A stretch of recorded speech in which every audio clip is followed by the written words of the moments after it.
അടുത്ത നിമിഷം നമ്മുടെ കാൽപാദം വെക്കാനുള്ള ഖബർ എന്ന കുഴിയെ കുറിച്ച് നമ്മൾ ഓർക്കണം.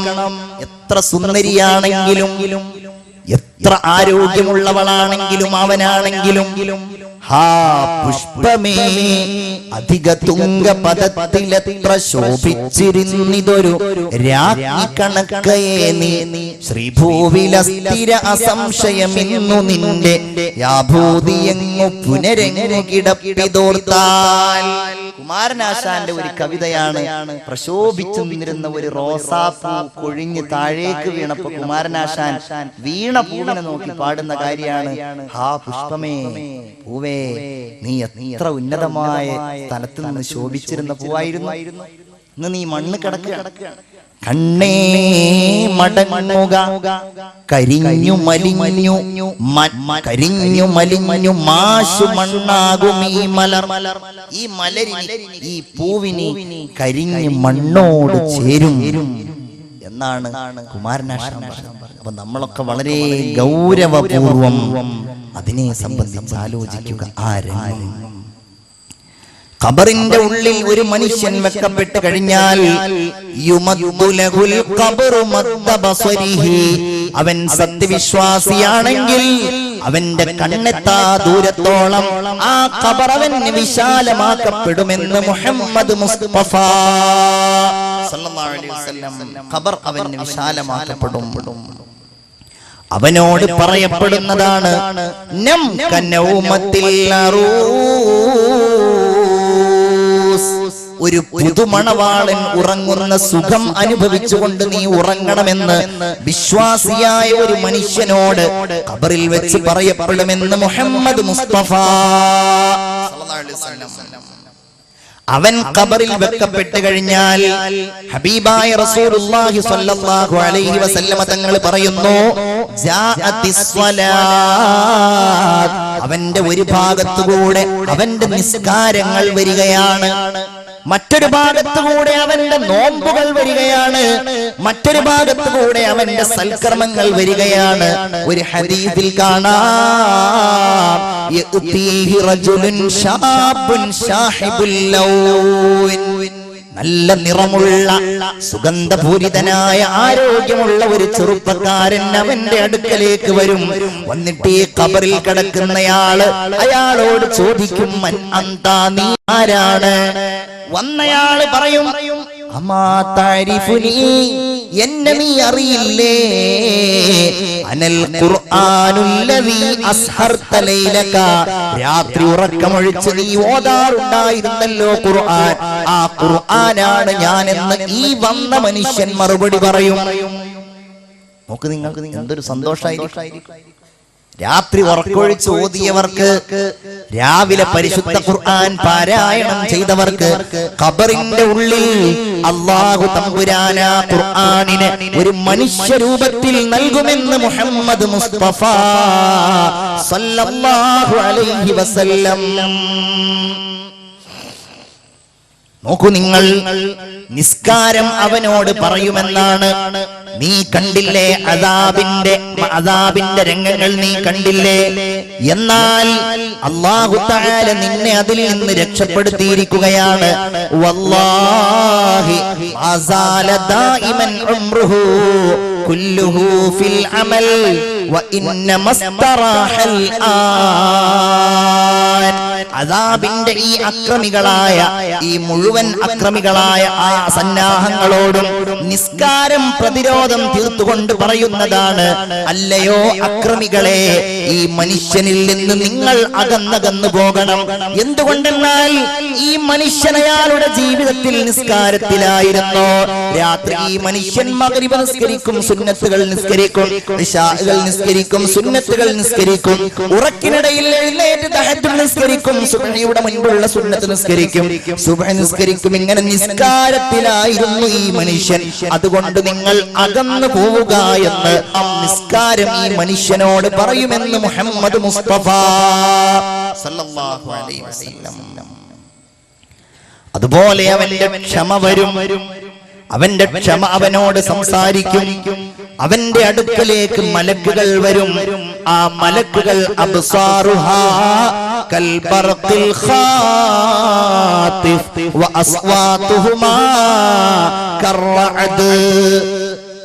വലിയ ഇടിമുഴക്കമുള്ള ശബ്ദവുമായി ഭീകരമായ രൂപത്തിൽ ആ മലക്കുകൾ വരുന്നു. പക്ഷേ ഈ നല്ല മനുഷ്യന്റെ അടുക്കലേക്ക് വരുമ്പോ ആ മനുഷ്യന്റെ അടുക്കലേക്ക് വരുന്ന മലക്കുകൾ സുന്ദരമായ രൂപം സ്വീകരിക്കും. അവർ മനോഹരമായ രൂപത്തിലാകും. ഖബറിന്റെ ഉള്ളിൽ കിടക്കുന്നയാളുടെ ബേജാറ് പ്രിയപ്പെട്ടവരെ നമ്മൾ ഓർക്കണം. ഇന്നൽ മയ്യിത്ത യഖഉദു വഹുവ യസ്മഉ ഖത്വ മശ്ഇ. അവൻ അവന്റെ അടുക്കൽ നിന്ന് അവന്റെ ഖബറിന്റെ അരികിൽ നിന്ന് നടന്നു പോകുന്ന ആളുകളുടെ കാൽപാദത്തിന്റെ ശബ്ദം പോലും അവൻ കേൾക്കാൻ കഴിയും. ആ സമയത്താണ് മലക്കുകൾ ഇവന്റെ അടുക്കലേക്ക് വരുന്നത്. ഇവന്റെ അടുക്കലേക്ക് മലക്കുകൾ വന്നിട്ട് ഇവനോട് ചോദിക്കുന്നു, മൻ റബ്ബുക. ഞാനതൊന്നും വിശദീകരിക്കുന്നില്ല, നമ്മൾ സാധാരണ കേൾക്കുന്ന കാര്യങ്ങളാണ്. നിന്റെ റബ്ബാരാണ്, നിന്റെ ദീനേതാണ്, നിന്റെ നബി ഏതാണ്, അതുപോലെയുള്ള ചോദ്യങ്ങൾ ചോദിക്കുമ്പോ നല്ലവനാണെങ്കിൽ ഇവൻ പറയുന്നു അല്ലാഹു റബ്ബി. കാരണം ഇവൻ നിസ്കരിച്ചിട്ടുണ്ടായിരുന്നു, ഇവൻ ഇബാദത്ത് ചെയ്തിട്ടുണ്ടായിരുന്നു, ഇവൻ സൽക്കർമ്മങ്ങൾ ചെയ്തിട്ടുണ്ടായിരുന്നു. അതുകൊണ്ട് ഇവൻ ഇത് പറയുവാൻ കഴിയുന്നതാണ്. റസൂലുള്ളാഹി സ്വല്ലല്ലാഹു അലൈഹി വസല്ലമ തങ്ങളുടെ ചിത്രം കാണിച്ചുകൊണ്ട്, റസൂലുള്ളാഹിയുടെ രൂപം കാണിച്ചുകൊണ്ട് ഈ മനുഷ്യനെ സംബന്ധിച്ച് ചോദിക്കുന്നു, മാ കുന്ത തഖൂലു ഫീ ഹാദർ റജുലില്ലദീ കാന ബൈന അൽഹുരിക്കും. നിങ്ങൾക്കിടയിൽ ഉണ്ടായിരുന്ന ഈ മനുഷ്യനെ കുറിച്ച് നിങ്ങൾക്ക് എന്താണ് നിനക്ക് അഭിപ്രായപ്പെടുവാനുള്ളത്? ആ സമയത്ത് ഇദ്ദേഹം പറയുന്ന ഓരോ കാര്യങ്ങളും അല്ലാഹുവിനെ കുറിച്ചും നബിയെ കുറിച്ചും ഓരോരുത്തരെ കുറിച്ചും പറയുന്നു. നമുക്ക് പറയാൻ കഴിയണം, അല്ലാഹു തൗഫീഖ് ചെയ്യുമാറാകട്ടെ. നന്നായിട്ട് ആമീൻ പറയൂ, അല്ലാഹു തൗഫീഖ് ചെയ്യുമാറാകട്ടെ. ഇതേതെങ്കിലും അമേരിക്കയിലെയോ ബ്രിട്ടനിലെയോ ഒന്നും കാര്യമല്ല. നമ്മുടെ ഓരോരുത്തരുടെയും കാര്യം, നമ്മുടെ ഓരോരുത്തരുടെയും കാര്യം അല്ലേ?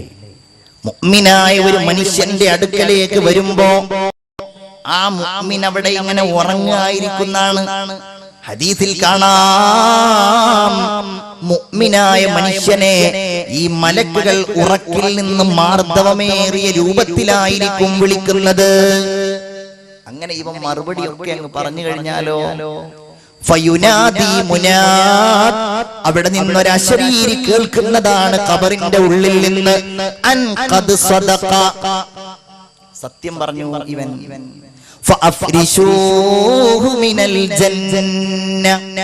അവന് സ്വർഗത്തിലുള്ള വിരിപ്പുകൾ വിരിച്ചു കൊടുക്കൂ.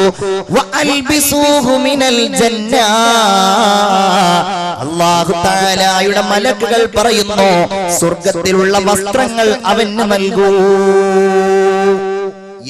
എന്ന് അവന് വേണ്ടി പറയപ്പെടുമെന്ന് ഹബീബായ മുഹമ്മദുർ റസൂലുള്ളാഹി സ്വല്ലല്ലാഹു അലൈഹി വസല്ലം. അവന്റെ അടുക്കൽ ഞാൻ നേരത്തെ പറഞ്ഞതുപോലെ നിസ്കാരം അവന്റെ തലയുടെ ഭാഗത്തും, അവന്റെ സ്വതക്കകൾ അവന്റെ വലതുഭാഗത്തും, അവന്റെ നോമ്പ് അവന്റെ ഹൃദയത്തിന്റെ ഭാഗത്തും വന്നുകൊണ്ട് ഇവനെ ഇങ്ങനെ സമാധാനിപ്പിക്കുമെന്ന് ഹബീബായ അഷ്റഫുൽ ഖൽഖ് ത്വഹ മുഹമ്മദ് മുസ്തഫ സല്ലല്ലാഹു അലൈഹി വസല്ലമ തങ്ങൾ പറയുന്നു. എന്റെ പ്രിയപ്പെട്ടവരെ, നമ്മുടെ പള്ളിക്കാടുകളിൽ നമ്മളാരും പുറത്ത് കേൾക്കുന്നില്ലല്ലോ, നമ്മളാരും കാണുന്നില്ലല്ലോ, അറിയുന്നില്ലല്ലോ എന്ന് കരുതി നമ്മളാരും അതിനെ കളവാക്കാൻ പോകരുത്. അതിന്റെ ഉള്ളിൽ നടക്കുന്നുണ്ടാകും, നമുക്ക് നടക്കും. നാളെ നമ്മളത് അനുഭവിക്കുക തന്നെ ചെയ്യും. അക്കാണും പള്ളിക്കാട്ടിൽ ഒരു നാളിൽ നമ്മൾ പോണ്ടേ, എന്താണെന്നറിയില്ലേലും എന്തായാലും നമ്മൾ പോണ്ടേ. വല്ലാത്ത വരികളാണ്. അവിടുന്നായിരിക്കും ഈ ചോദ്യങ്ങൾ മുഴുവൻ ഉണ്ടാവുക. മുഅ്മിനീങ്ങളെ, ഇതൊന്നും പരിചയമില്ലാത്തവനാണെങ്കിൽ അവൻ പറയുന്നു ലാ അദ്രി. ഓരോ ചോദ്യത്തിനും അവൻ പറയുന്നത് എനിക്കറിയില്ല, അല്ലാഹ് എനിക്കറിയില്ല. ആ സമയത്ത് അല്ലാഹുവിന്റെ മലക്കുകൾ, ഭീകര സ്വരൂപങ്ങളായ മലക്കുകൾ പറയുന്നത് ലാ ദറൈത, നിനക്കറിയില്ല അല്ലേ എന്ന് ചോദിച്ചുകൊണ്ട് ആ മലക്കുകൾ അവനെ വളരെ ക്രൂരമായ രീതിയിൽ ദണ്ഡുകൾ ഉപയോഗിച്ചുകൊണ്ട് അവനെ ശിക്ഷിക്കുകയും അവൻ ഇങ്ങനെ ആർത്തട്ടഹസിക്കുകയും നരകത്തിന്റെ ഭീകരതയിലേക്ക് അവന്റെ ഖബറിന്റെ ഏകാന്തതയിൽ അവന് നരകത്തിന്റെ ഭീകരത അവന് നൽകപ്പെടുകയും ചെയ്യുമെന്ന് ഹബീബായ നബി മുഹമ്മദ് മുസ്തഫ സല്ലല്ലാഹു അലൈഹി വസല്ലം. മുൻകർ നകീർ എന്ന് പറയുന്ന ആ രണ്ട് മലക്കുകൾ ഖബറിന്റെ ഉള്ളിൽ അദാബിന് വേണ്ടി അല്ലാഹുവിന്റെ ശിക്ഷയ്ക്കും വേണ്ടി അല്ലാഹു തആല പ്രത്യേകം നിശ്ചയിച്ച മലായികത്തുകളാണ്. ആ മലക്കുകളുടെ ഏറ്റവും വലിയ പരിപാടി എന്ന് പറയുന്നത് ഈ മനുഷ്യനുള്ള ശിക്ഷകൾ നൽകലാണെന്ന് ഹബീബായ നബി മുഹമ്മദ് മുസ്തഫ സല്ലല്ലാഹു അലൈഹി വസല്ലം